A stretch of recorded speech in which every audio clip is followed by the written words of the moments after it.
Bonjour à tous et bienvenue dans ce 8e épisode du podcast Under the Crown. Et aujourd'hui, comme vous l'avez vu dans le titre, on va aborder un thème qui intéresse surtout les infopreneurs qui sont présents parmi nous. J'ai nommé la création de formation. Donc aujourd'hui, on va pas vraiment parler de création de formation en tant que telle, on va pas rentrer vraiment dans les détails, on va vraiment parler de l'étape numéro 1. Et cette étape numéro 1, c'est trouver l'idée, trouver la bonne idée pour construire un programme, pour construire une formation qui non seulement va aider les gens, parce que c'est aussi ça l'intérêt d'une formation, rappelons-le, mais aussi une formation qui va se vendre. Parce que très souvent, je vois beaucoup de personnes qui créent des tonnes et des tonnes de formations qui ne se vendent pas et qui comprennent pas vraiment pourquoi. Donc mon objectif ici, c'est de vous donner les meilleures pistes pour que vous puissiez trouver de bonnes idées sans non plus vous creuser trop la tête. Vous allez le voir, j'ai plein d'astuces pour que ce soit simple, facile, sans douleur, etc. Mais aussi et surtout trouver des idées qui intéressent votre audience. Parce que créer des formations, c'est bien beau, mais si jamais on crée des formations qui n'intéressent personne, alors ça n'a aucun intérêt. Donc j'ai des petits conseils ici à vous donner sur comment trouver des tonnes d'idées de formation qui vendent facilement, rapidement, sans trop vous creuser la tête. Et en fin de podcast, j'ai quelques questions qui m'ont été posées sur mon Discord réservé aux entrepreneurs que vous pouvez rejoindre en cliquant sur le lien qui est dans la description, auxquelles je répondrai puisqu'on m'en a posé plusieurs et je trouve qu'elles étaient très intéressantes à intégrer dans ce podcast. Avant de continuer, je tiens aussi à vous rappeler qu'au moment où je publie ce podcast, il y a actuellement une promotion sur ma formation Ception où je vous explique justement comment je m'y prends pour créer étape par étape une formation en quelques jours seulement. Donc si jamais ça vous intéresse d'en profiter, je vous laisserai le lien dans la barre de description comme d'habitude et vous pourrez aller voir si c'est quelque chose qui va vous servir ou non. Maintenant que tout est dit, on va rentrer dans le vif du sujet. Vous le savez, c'est un secret pour personne, c'est quelque chose que j'ai mis du temps à admettre, c'est quelque chose que j'ai mis du temps à assumer, mais on va le dire avec les mots simples, hein, j'ai un débit de malade, c'est-à-dire que j'arrive à publier énormément de contenu, que ce soit du contenu payant comme des articles, des emails, des vidéos, etc. Enfin plutôt du contenu gratuit que du contenu payant, donc des formations, etc., etc. Au niveau des formations, justement, ça faisait depuis plusieurs mois que j'étais sur un rythme de création extrêmement soutenu à ce niveau-là, dans le sens où je créais entre 2 et 3 formations chaque mois. Et vous vous doutez bien que si j'arrivais à créer autant de formations, dit grossièrement, c'est parce que le fait de créer une formation ne me prend pas des semaines et des semaines. Bien au contraire. Créer une formation, chez moi, ça prend entre 2 et 4 jours en fonction du nombre, du volume, du nombre de vidéos que je dois faire, du nombre de tutoriels qui sont inclus dedans, etc. Mais c'est quelque chose qui me prend quand même relativement peu de temps quand on compare ça à la moyenne. En général, je sais que les gens prennent souvent plusieurs semaines, pour certains même plusieurs mois, à lancer leur programme. Et moi, j'arrive à le faire très très rapidement et c'est pas parce que je suis meilleure que les autres, c'est pas parce que je suis une intelligence supérieure, même si j'aimerais bien que ce soit le cas. C'est surtout que j'ai une bonne organisation du coup que je vous explique dans Formationception. Mais tout ça, bien sûr, ça n'arriverait pas, hein, on aura beau avoir la meilleure organisation du monde, ça n'arriverait pas si je n'avais pas d'idées de formation, d'idées pertinentes. Parce que comme je vous le disais au début du podcast, c'est très bien d'avoir de créer plein de formations, mais si on n'a pas d'idées, finalement, si on n'a pas d'idées rentables, surtout, finalement, ça sert à rien.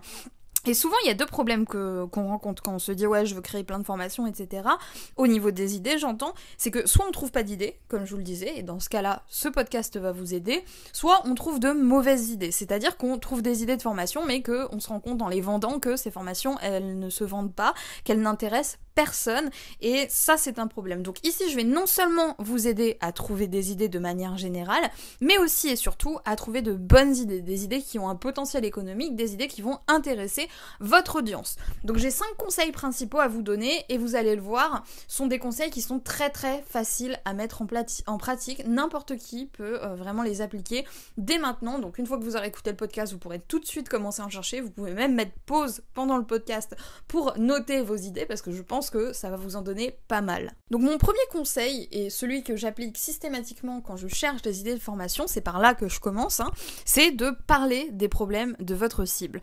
On en parle souvent, et j'en parle souvent d'ailleurs, dans ces podcasts, dans mes vidéos, etc. Mais si vous ne savez pas qui vous visez, vous ne pouvez toucher personne.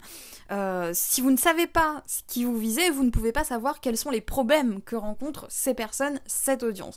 Donc c'est pour ça que le fait de bien connaître son audience, c'est un énorme énorme point fort. En tant qu'entrepreneur, notre travail, de manière générale, c'est de résoudre des problèmes. Qu'on soit infopreneur ou qu'on fasse n'importe quel autre type d'entrepreneuriat, hein. Mais le boulot principal d'un entrepreneur, c'est de résoudre des problèmes. Et les gens, justement, sont prêts à payer pour une solution qui résout leurs problèmes.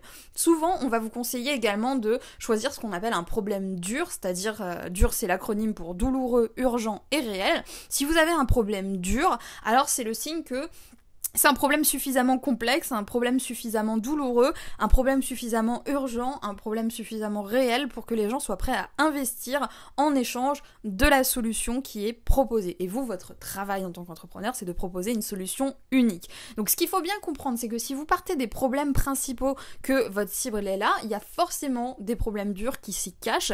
Et votre objectif, justement, à travers votre formation, ça va être de répondre aux besoins de résolution de ce problème. Si jamais votre formation, elle ne résout pas un besoin, si jamais elle ne répond pas à un problème, alors dans ce cas-là, ça va être beaucoup plus compliqué de la vendre. C'est pour ça qu'il faut systématiquement commencer par là quand on est en train de brainstormer et qu'on se dit « Waouh, qu'est-ce que je vais faire comme formation ? Il faut que je trouve des idées ». Un très très bon moyen de mieux connaître votre audience et justement de mettre le doigt sur ces problèmes durs qui sont dans votre thématique, ça va être mon deuxième conseil du coup, c'est-à-dire coacher les gens. Alors je fais une petite parenthèse à ce niveau-là, à titre personnel, le coaching en one-to-one, c'est plus quelque chose que j'ai envie de faire actuellement, peut-être que plus tard ça va évoluer, j'en sais rien, mais actuellement j'ai plus envie de le faire. D'ailleurs vendredi, je vous ai préparé une vidéo qui va sortir sur la chaîne où je vous explique pourquoi j'ai arrêté le coaching en one-to-one, donc si ça vous intéresse, je vous invite à vous abonner et à activer la petite cloche si c'est pas encore fait pour ne pas manquer cette vidéo. Mais quoi qu'il en soit, moi actuellement le coaching c'est plus quelque chose que j'ai envie de faire, mais je dis pas que tout le monde doit faire comme moi, je dis pas que tout le monde doit arrêter le coaching et je dis surtout pas que c'est définitif. Parce que je sais très bien que le coaching c'est l'un des meilleurs moyens pour trouver des idées de formation, des idées de vraies formations qui vont se vendre justement. Il y a eu beaucoup de formations que j'ai créées suite à des coachings que j'ai eu avec des clients parce qu'il y avait des problèmes justement durs qui ressortaient plus que d'autres parce que je voyais qu'il y avait un besoin, parce que ce que j'avais besoin d'expliquer à une personne en particulier, et ben c'est quelque chose qui va sûrement servir à des dizaines voire des centaines d'autres derrière. Donc le coaching c'est non seulement un très très bon moyen de connaître votre audience parce que vous êtes en face à face avec une personne qui vous dit exactement de quoi elle a besoin. Les idées elles viennent tout seules parce que vous discutez avec quelqu'un qui vous dit voilà j'ai ça comme souci et donc vous dites ah ça me donne une idée tout simplement. Donc non seulement vous allez très très bien connaître votre audience et vous allez peut-être avoir ce genre de retour que j'ai pas mal de temps en temps, c'est ah j'ai l'impression que tu lis dans mon esprit tellement ce que t'as sorti c'était pile adapté à mon problème. Parce que vu que je parle beaucoup avec mes clients en coaching, et ben forcément je comprends les soucis qu'ils rencontrent et je comprends surtout tous les tenants et aboutissants qu'il y a autour. Et le fait de bien comprendre ces clients, ça permet justement de proposer les solutions les plus adaptées et de leur montrer que on sait à qui on s'adresse, on comprend leur situation et du coup on propose des solutions qui sont sur mesure là-dessus.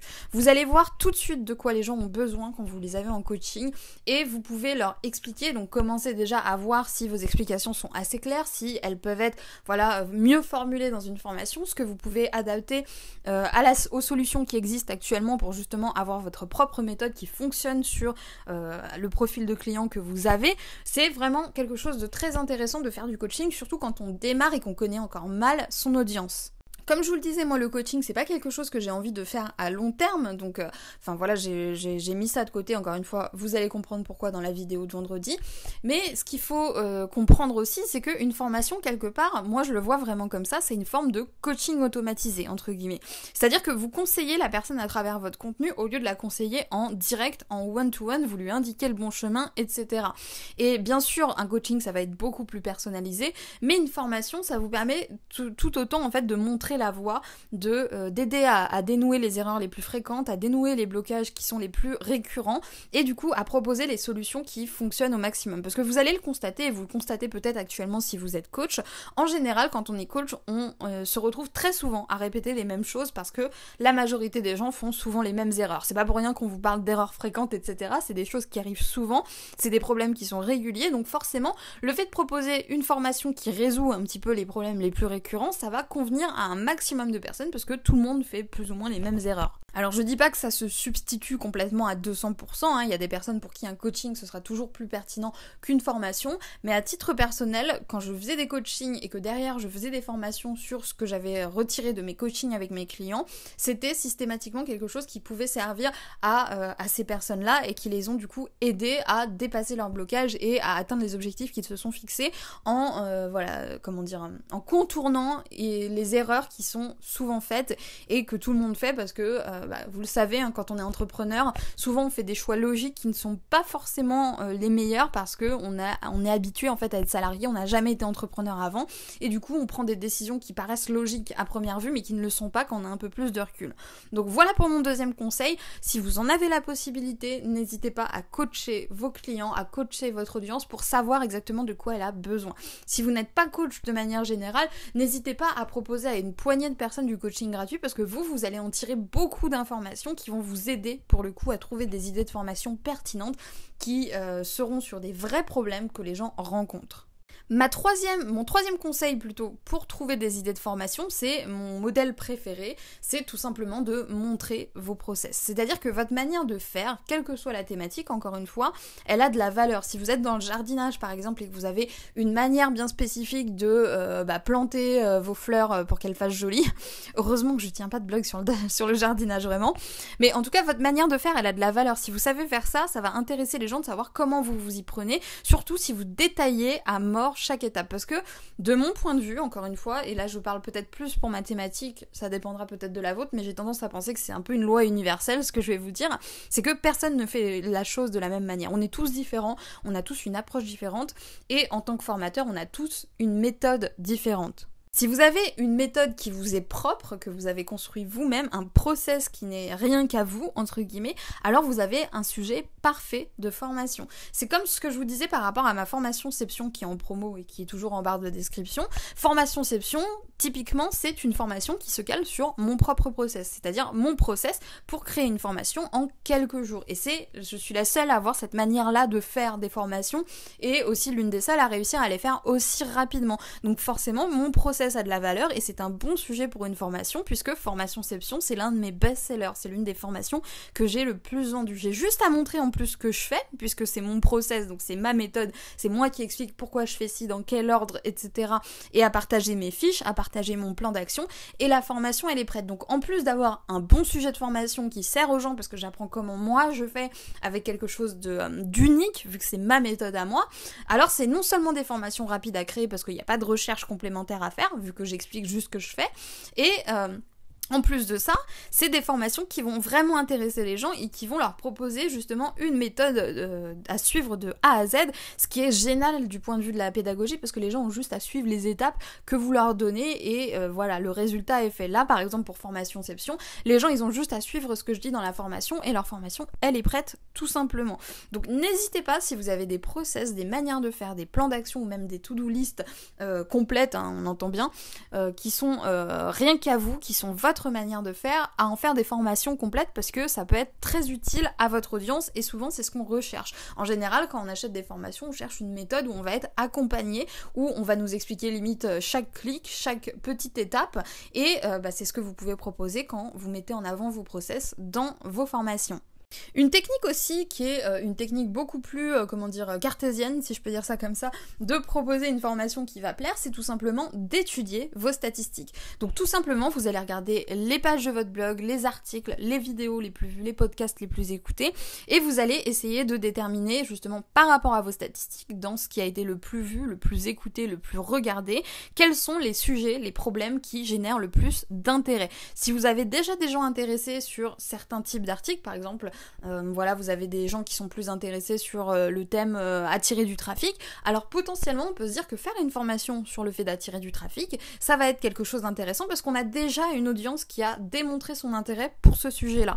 On peut aussi faire la même technique vis-à-vis du SEO, si on n'a pas encore d'audience, si on n'a pas encore de blog bien installé, si on n'a pas encore beaucoup de personnes qui visitent nos pages, on peut tout simplement, grâce à Google, regarder un petit peu quels sont les mots-clés les plus recherchés, parce que plus un sujet est recherché, plus ça veut dire qu'il y a des gens qui sont intéressés, d'autant plus que Google, en général, c'est un moteur de recherche à qui on pose des questions, par exemple, comment faire la vaisselle, qui tape ça sur Google, sérieusement, mais vous me suivez un petit peu, on cherche comment faire quelque chose à Google, on lui pose des questions. Et vous, encore une fois, en tant qu'entrepreneur, votre objectif, c'est de résoudre des problèmes, donc de proposer vos solutions. Donc justement, le fait de rechercher les mots-clés qui sont les plus tapés, les plus recherchés sur Google, ça peut être un très bon moyen d'obtenir des tonnes et des tonnes d'idées de formation sur des sujets qu'on sait qu'ils vont plaire et qu'ils vont intéresser les gens. Niveau statistique, vous pouvez aussi jeter un coup d'œil aux mails que vous avez envoyés. Si comme moi vous faites de l'emailing quotidien, vous allez avoir un gros échantillon très rapidement des sujets qui intéressent ou non votre audience et vous allez voir justement quels sont les mails qui ont les meilleurs taux d'ouverture, les meilleurs taux de clics et sur quels sujets sont ces mails justement. Si vous n'avez aucune donnée statistique maintenant à proposer, bien sûr, vous connaissez cette technique, je vais pas trop débattre dessus parce qu'on en parle sans arrêt, c'est tout simplement de faire un sondage et de le partager sur votre blog, sur votre chaîne YouTube, dans vos réseaux sociaux, etc. pour savoir justement quels sont les problèmes les plus récurrents de votre cible, quels sont les obstacles qui l'empêchent d'atteindre son objectif. Bref, vous pouvez poser directement la question dans des sondages, même si là, encore une fois, je pense que c'est moins puissant qu'un coaching pour vraiment déterminer les tenants et les aboutissants des problèmes et des questionnements que les gens ont. Ensuite, mon 5e conseil, ça va être aussi un conseil qui va être très inspirant, je pense. En tout cas, moi, c'est quelque chose qui me permet systématiquement de trouver de bonnes idées. Ça va être tout simplement de proposer une transformation. Qu'est-ce que j'entends par là ? Disons que vos clients, actuellement, avant d'acheter votre formation, ils sont dans une situation bien précise. Par exemple, je sais pas, si on prend l'exemple d'un blog sur la perte de poids, faut vraiment que je renouvelle mes exemples, mais c'est parlant au moins.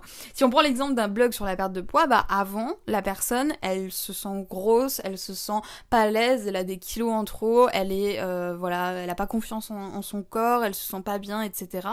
Et une fois que elle aura suivi le programme, elle sera mince, elle aura confiance en elle, elle retrouvera le plaisir de se mettre en maillot de bain, enfin bref, ce genre de truc. Disons que plus vous allez proposer une transformation qui est édifiante et plus votre idée de formation, elle est intéressante. Plus l'écart entre la situation dans laquelle votre client il se trouve avant d'avoir suivi le programme est grand avec la situation après, et plus votre formation, elle a de chances d'attirer les gens et de les intéresser. Du coup, pour ça, il faut simplement vous poser la question, ok, par rapport aux connaissances que j'ai, par rapport à ma thématique, par rapport à ce que je peux proposer, qu'est-ce que je peux changer dans la vie des gens ? Quelle transformation je peux leur offrir ? Qu'est-ce que je peux les aider à atteindre ? Quelle transformation je peux proposer à ces gens-là pour qu'il y ait une différence entre la situation dans laquelle ils sont avant d'avoir acheté ma formation et après. Et tout simplement, quand vous faites un parallèle comme ça avec la situation avant et la situation après, ce qui se trouve au milieu se construit de lui-même et se fait tout seul. Pour conclure ici, j'ai envie de vous dire que trouver des idées, c'est vraiment pas le plus compliqué. Vous l'avez vu, je pense que là, en m'écoutant, vous avez eu plein d'idées qui vous sont venues en tête. Ce qui est compliqué, c'est pas de trouver des idées. Ce qui est compliqué, c'est de trouver de bonnes idées. Des idées qui vont être rentables, des idées qui vont être vendeuses, parce qu'on crée pas des formations juste pour créer des formations, on crée des formations pour qu'elles soient vendues et pour que notre audience soit réceptive à ce qu'elle propose. Et le meilleur conseil que je puisse vous proposer à ce niveau-là, pour être sûr à 200% que vous allez pas vous épuiser à créer une formation qui va pas se vendre à l'arrivée, ça va être de commencer par la page de vente. Souvent, c'est quand on rédige la page de vente qu'on se rend compte que notre idée elle est viable ou pas du tout. Parce que quand on est là face à notre page de vente, on se rend bien compte qu'on a quelque chose à dire, on a quelque chose à mettre en avant ou pas. C'est pour ça que dans Formationception, justement, l'une des premières étapes que je vous propose, c'est justement de construire un brouillon de page de vente pour déterminer déjà, avant même de créer votre formation, si votre argumentaire il est suffisamment fort pour que les gens aient envie de se prendre votre formation, dit grossièrement parlant. Et avoir justement ce réflexe de commencer par la page de vente alors qu'on a tendance à le faire à la fin en général, ça fait vraiment toute la différence et c'est ce qui vous garantit finalement d'avoir toutes les chances de votre côté pour pas trouver des idées qui sont certes des idées qui vous plaisent à vous mais qui n'intéressent pas vos clients. Donc je vous encourage vraiment à faire ça et à commencer par la page de vente dès que c'est possible parce que c'est grâce à ça que vous allez être sûr que vous n'avez pas passé du temps à créer une formation qui n'intéresse personne. Si jamais vous cherchez justement un process complet pour créer des formations et vous assurer et mettre toutes les chances de votre côté, encore une fois, que ce soit des formations qui aient un sujet intéressant, qui puisse se vendre et qui soit rapide à créer surtout, je vous invite du coup à aller jeter un coup d'œil à la promo sur Formationception que je vous ai mis dans la barre de description puisque dans cette formation, je vous montre tout mon process et je vous explique comment je fais à la fois pour réfléchir, pour trouver de bonnes idées, mais aussi pour créer un produit de qualité en peu de temps. Maintenant que j'ai terminé tout ce que j'avais à vous dire par rapport au fait de trouver des idées, je vais passer à la partie questions-réponses du coup, pour vous resituer un petit peu si vous découvrez tout juste le podcast ou que c'est le premier que vous écoutez ici. Souvent, à chaque fois que je fais un podcast, je vais venir répondre à la fin de chacun à des questions qui, si possible, sont en rapport avec le podcast dont il est question. Là, pour celui-ci, j'ai posé en fait tout simplement la question sur mon Discord réservé aux entrepreneurs que vous pouvez rejoindre si c'est pas encore le cas. Et du coup, j'ai eu quelques questions très intéressantes. Du coup, je me suis dit que j'allais y répondre ici parce que ça va sûrement vous intéresser si actuellement vous êtes en plein questionnement sur comment je crée ma première formation, quelle idée, techniquement comment on s'y prend, etc. Parce que j'ai eu pas mal de questions assez techniques. Donc on a Coralie notamment, gros coucou à toi Coralie, qui m'a posé beaucoup de questions, du coup je vais y répondre une à une. Donc la première c'est quel est le format qui te semble le plus intéressant? Donc moi il faut savoir que au niveau de mes formations, le format que je préfère et celui que je trouve à la fois le plus simple mais aussi le plus qualitatif, c'est le format PDF plus vidéo. Je trouve pas ça forcément pertinent de filmer ma tête en train de parler pendant des heures.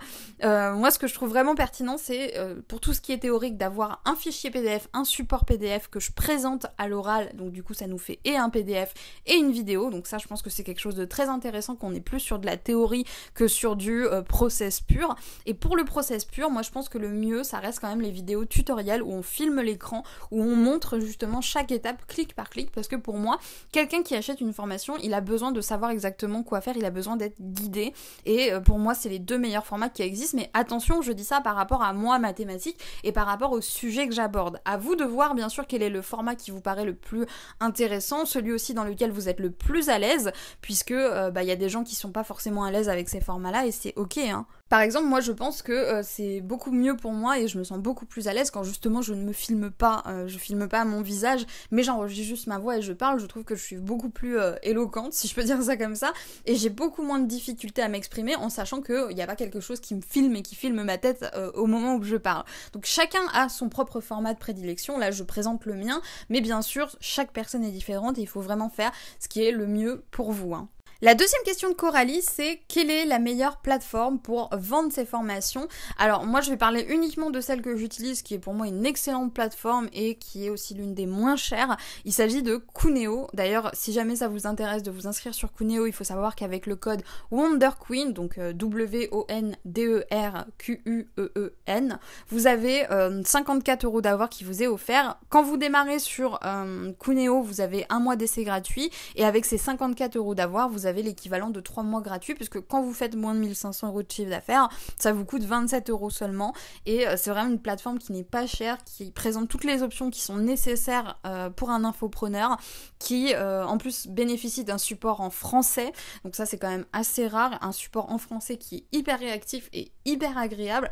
Donc moi c'est vraiment la plateforme que je conseille, encore plus quand on commence, parce qu'il n'y a aucune plateforme qui propose une offre aussi généreuse que Cuneo en offre d'essai. Là encore une fois je vous le répète, vous pouvez l'utiliser 3 mois gratuitement avant de faire vos premiers revenus. Moi c'est grâce à ça que j'avais pu lancer mes premières formations, et je peux vous assurer qu'après le chiffre que j'avais fait pendant mes 3 premiers mois d'essai gratuit, j'étais très contente de leur donner de l'argent, parce que grâce à eux j'avais réussi justement à faire mon chiffre d'affaires. Donc moi j'aurais tendance à conseiller celle-ci, tout le monde ne sera peut-être pas d'accord avec moi, je parle de mes préférences encore une fois, faites votre propre expérience, mais moi je suis très satisfaite par Cuneo, et je trouve que c'est vraiment l'une des meilleures plateformes qui puisse exister.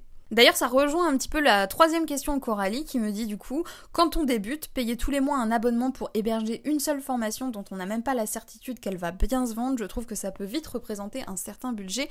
Qu'en penses-tu? Alors je suis partiellement d'accord avec toi du coup Coralie, donc je pense que Cuneo pour le coup c'est une super alternative à ça, parce que comme je le disais on peut l'utiliser plusieurs mois gratuitement. Après il faut quand même prendre conscience que on est dans un des business models en tant qu'entrepreneur où on a le moins d'investissement à faire, littéralement avec 1 € en poche, même avec 1 € en découvert, hein, j'ai envie de vous dire, vous pouvez lancer votre site web, vous pouvez vendre vos formations, vous pouvez commencer à générer du chiffre d'affaires. Quand quelqu'un veut ouvrir un restaurant, c'est pas du tout la même histoire, on a quand même cette chance-là, et je pense que ce serait une erreur que moi-même j'ai commise, hein, parce que quand je me suis lancée, j'avais vraiment rien, quoi, j'étais à découvert, etc. Du coup, investir de l'argent, ça me faisait très très peur. Je pense que ce serait une erreur justement de partir en se disant, ouais, il faut absolument que je dépense 0, etc. Il y a des investissements qui peuvent en valoir la peine. Bien sûr, il faut pas non plus jeter l'argent par les fenêtres et faire n'importe quoi. Si on a la possibilité, voilà, de faire des économies pour commencer, c'est pas mal aussi. Mais je pense qu'il faut faire attention à ça et ne pas avoir peur d'investir, que ce soit dans des formations, que ce soit dans des outils, si derrière on se rend compte que c'est du retour sur investissement qu'on va obtenir. En fait, il faut vraiment faire la différence entre une dépense, donc quelque chose que vous allez dépenser et qui ne vous rapportera pas d'argent, et un investissement qui derrière va vous permettre de gagner de l'argent. Un exemple édifiant dont je vous ai parlé les semaines précédentes, c'est par exemple la pub Facebook. Je pense que pour quelqu'un qui démarre, investir en pub Facebook, c'est pas de l'argent perdu, parce que ça va vous permettre de construire une audience qui va vous suivre sur le long terme. Donc c'est investir de l'argent pour planter des petites graines et pour après avoir un beau jardin fleuri. Finalement, je devrais peut-être créer un blog sur jardinage. Ensuite, 2 petites questions techniques toujours de Coralie. Quand on montre l'utilisation d'un logiciel, faut-il demander des droits à l'éditeur du logiciel? Alors, je pense que la réponse, c'est non. Pourquoi? Parce que quand tu parles d'un logiciel, surtout quand c'est un logiciel payant, tu montres simplement comment il fonctionne et tu fais de la pub à ce logiciel. Donc, pour moi, il n'y a vraiment aucun souci à ce niveau-là, surtout si tu es dans une démarche où tu fais un tutoriel. Donc, t'aides en fait finalement l'éditeur de logiciel plus qu'autre chose à développer son nombre d'inscrits et à mieux aider ses clients à comprendre comment utiliser la plateforme. Donc je pense que non, pas du tout franchement. Et la dernière question de Coralie, c'était pour une micro-entreprise, comment faut-il déclarer les revenus provenant des formations? Et là ça tombe bien parce que du coup je voulais vous alarmer un petit peu sur une erreur que moi j'ai faite à mes débuts. C'est-à-dire que quand on est en micro-entreprise et qu'on déclare les revenus de formation, moi au départ je pensais qu'on les déclarait comme de la vente de marchandises, parce que pour moi je vends un produit. Sauf que il faut savoir que vendre un produit numérique c'est considéré en fait comme une prestation de service. Donc faut faire très attention à ça parce que moi personnellement quand j'ai appelé l'URSSAF, j'ai pas trouvé quelqu'un qui m'a donné une réponse acceptable. Les gens eux-mêmes ne savent pas de quoi il est question, etc. Mais c'est confirmé, si jamais vous vendez des formations en ligne et que vous êtes en micro-entreprise, il faut déclarer ça comme de la prestation de service et non pas comme de la vente de marchandises. Donc je voulais le préciser ici et comme ça, si jamais comme moi vous avez galéré à trouver cette info là, vous l'avez, parce que c'est vrai que c'est très très difficile. Je trouve ça scandaleux, soit dit au passage, mais enfin bref, c'est très très difficile de comprendre comment ça marche tout ça, hein, l'administration française. D'ailleurs ici je vous parle d'administration française, hein, si vous êtes en Belgique ou en Suisse, je sais pas du tout comment ça se passe, donc je préfère ne pas m'avancer là-dessus. Mais si vous êtes en France, sachez que si vous faites de la vente de formation, c'est considéré comme de la prestation de service et non pas comme de la vente de marchandises. Du coup, merci beaucoup Coralie pour toutes ces questions, et la toute petite dernière sur laquelle je vais passer très très rapidement parce que du coup vous avez déjà eu la réponse, qui vient de Pauline. Gros coucou Pauline. Tu mets combien de temps à créer une nouvelle formation? Eh bien je vous l'ai dit, moi une nouvelle formation vraiment en fonction encore une fois du nombre de temps que ça, enfin du nombre de modules, de la durée de la formation, etc. Ça me prend en général entre 2 et 4-5 jours grand max, sachant que je suis de plus en plus paresseuse, c'est-à-dire qu'avant je faisais vraiment tout d'un coup et voilà, en 2 jours c'était bouclé. Et là j'essaye d'être vraiment beaucoup plus chill avec moi, vous le savez, alors je suis dans une approche où je veux travailler moins pour gagner plus, et du coup j'évite de me forcer au maximum.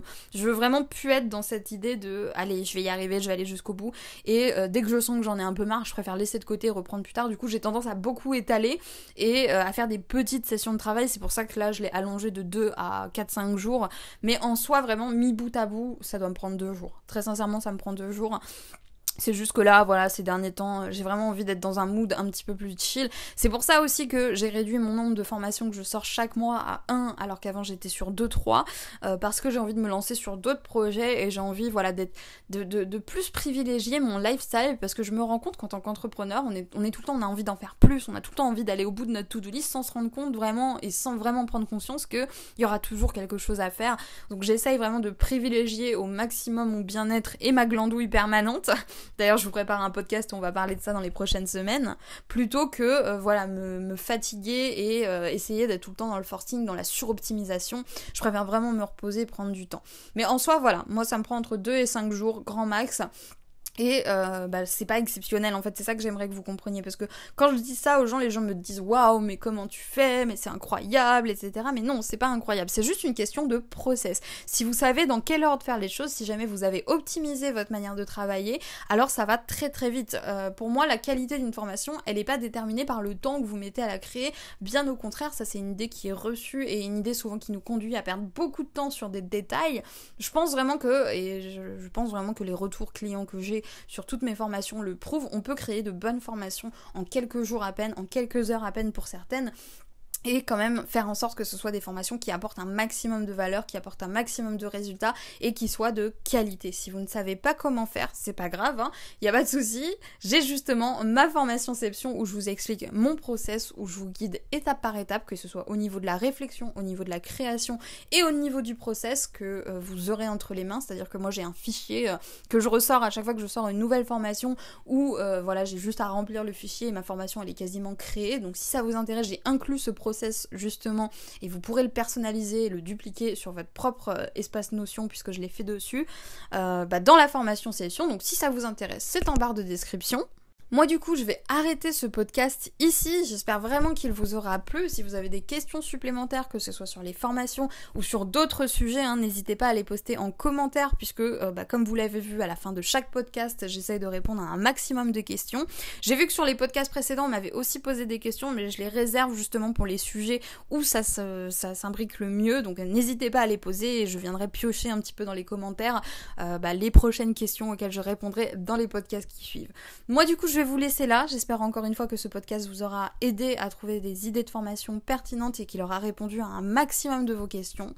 Je vous souhaite une super bonne journée et je vous dis à très vite sur le blog ou sur la chaîne de Wonder White Queen.